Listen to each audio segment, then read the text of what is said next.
నేను మళ్ళీ అంటున్నా, పవన్ కళ్యాణ్ గారు మీరు ఎందుకు మాట్లాడట్లేదు?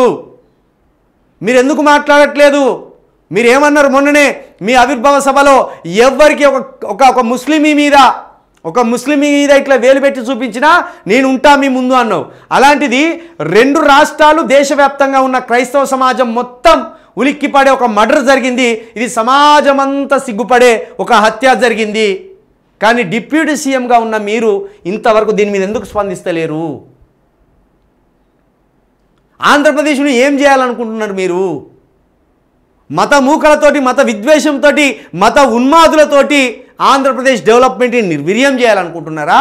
అక్కడ ఉన్న యువకుల మెదళ్లలో ఈ మతం నాటి ఈ క్రైస్తవులు, ముస్లింలు, హిందువులు కొట్టుకొని చంపాలనుకుంటున్నారా? ఎందుకు మాట్లాడతారు మీరు? నేనే చెగువేర వారసుని అన్నావు కదా, నేనే ఎర్రజెండా వారసుని అన్నావు కదా, నేనే అంబేద్కర్ వారసుని అన్నావు కదా, నాకు కులం మతము లేదని చెప్పినావు కదా, కులమత పట్టింపులు లేని రాజకీయం కోసమే జనసేన పెట్టినా అన్నావు కదా. మరి ఒక కులం పేరు మీద, ఒక మతం పేరు మీద ప్రవీణ్ పగడాల అనే ఒక మానవతావాదిని చంపి పారేస్తే వారం రోజులు గడిచిపోతున్నా నీ దగ్గర నుంచి ఒక ఖండన లేదంటే నిన్ను ఎట్లా అర్థం చేసుకోవాలి సమాజం? నిన్ను ఎట్లా చూడాలి ఈ ఓటర్లు?